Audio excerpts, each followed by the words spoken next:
So there's only stairs to the second floor of the apartment to get to the entry door. I would recommend either putting an elevator or installing one, or installing a chairlift for the stairs for the wheelchair to access the home. So here is the bathroom doorway. It is only 22 inches wide and it does not meet the 32-inch requirement for a wheelchair. I would recommend a wider door frame and doorway being put in place for a wheelchair to be able to access the bathroom. And for the actual bathroom width, it's pretty small, so I would recommend widening the space for the bathroom because the client in the wheelchair cannot access the toilet. And for the sink, it's a bit high. I don't know if you can tell, but the wheelchair would have a hard time doing hygiene and toileting in the sink. So I would recommend a lower sink for the wheelchair client. This is the hallway, and there is a hallway corner right here to access the bedroom and the guest room, and it does not meet the 60-inch requirement for a wheelchair to be able to turn.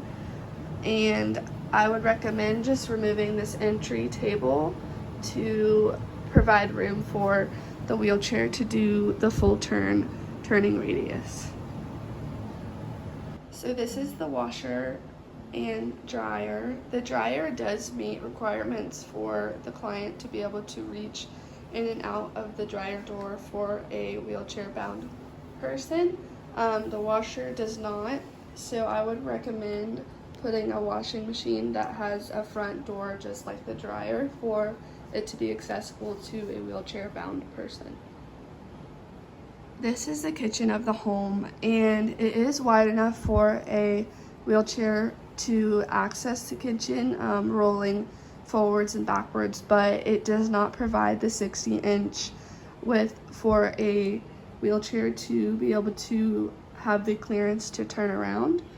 I would recommend a kitchen remodel to provide the width of space to do so for a wheelchair, or they can just roll forwards and backwards out of the space. And next we have the kitchen shelves.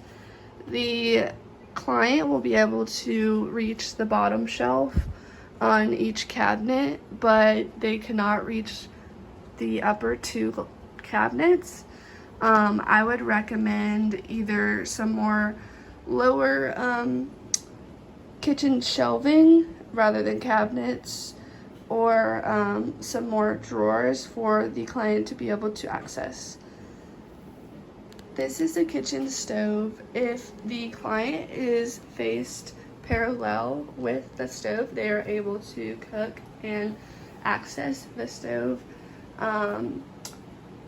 The microwave is not accessible to a wheelchair bound client because it is above the stove.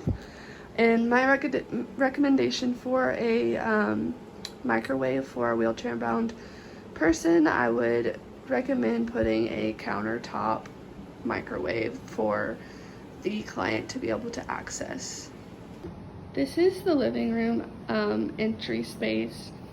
It is not wide enough for a wheelchair to get in between the wall and the recliner, so I would recommend just moving the recliner out of this space and to allow a wheelchair to access the living space.